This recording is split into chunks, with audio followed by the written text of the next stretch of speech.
সম্মানিত দর্শক, আসসালামু আলাইকুম। আজ কথা বলবো দৈর্ঘ্য 42 ফিট এবং প্রস্থ 26 ফিট, চারতলা ফাউন্ডেশনের 12টি কলামের উপর 192 স্কয়ার ফিটের 1 ইউনিটের একটি বাড়ির ডিজাইন সম্পর্কে। প্রথমে আসা যাক এ ধরনের একটি বাড়ি নির্মাণ করতে কতটুকু জমির প্রয়োজন।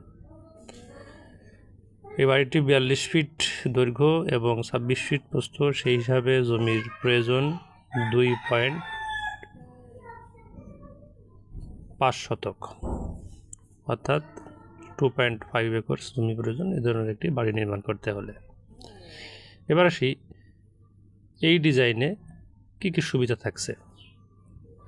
এখানে দুটি বেডরুম 1, বেডরুম 2, এছাড়াও 3টি বেলকনি, একটি এই বেলকনি 2 এবং বেলকনি 3। এছাড়া মোটামুটি বড় আকারের একটি কিচেন রুম। এছাড়াও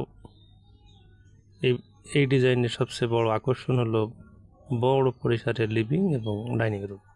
এই লিভিং এবং ডাইনিং রুম বড় রাখার একটি কারণ, বাসার ভিতরে যদি খোলামেলা থাকে তাহলে বাসাতে বাস করতে খুবই ভালো লাগে।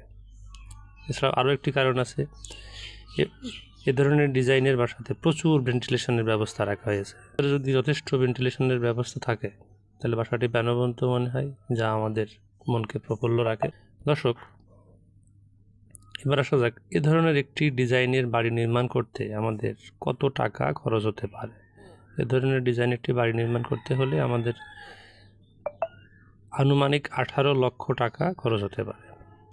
এই খরচটিকে যদি আমরা 3 ধাপে বিভক্ত করি, সেই ক্ষেত্রে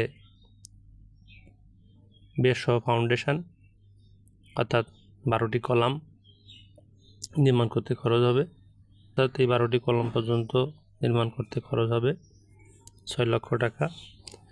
আপনারা দেখতে পাচ্ছেন যেখানে কলামের চিহ্ন দেওয়া আছে, এগুলো সব কলামের চিহ্ন, এইগুলো সবই কলামের চিহ্ন। এখানে এই ধরনের 12টি চিহ্ন ব্যবহার করা আছে, যেগুলো কলামকে নির্দেশ করার জন্য।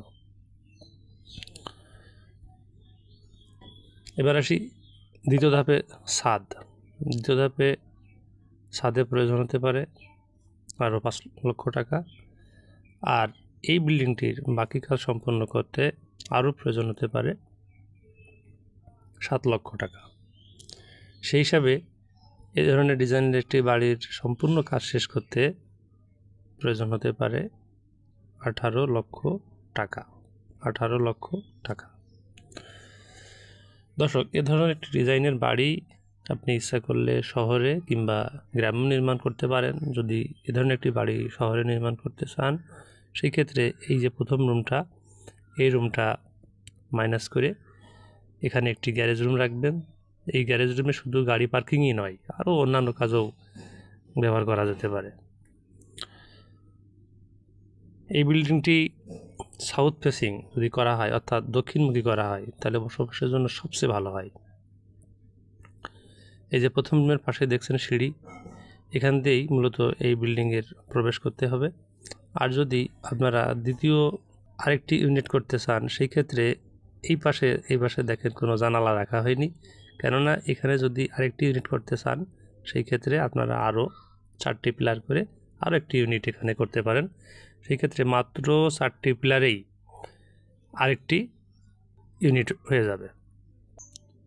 দর্শক, আজ এ পর্যন্ত। আগামীতে ইনশাআল্লাহ নতুন কোনো বাড়ির ডিজাইন নিয়ে কথা হবে। সেই পর্যন্ত সকলে ভালো থাকুন, সুস্থ থাকুন, এই কামনায়।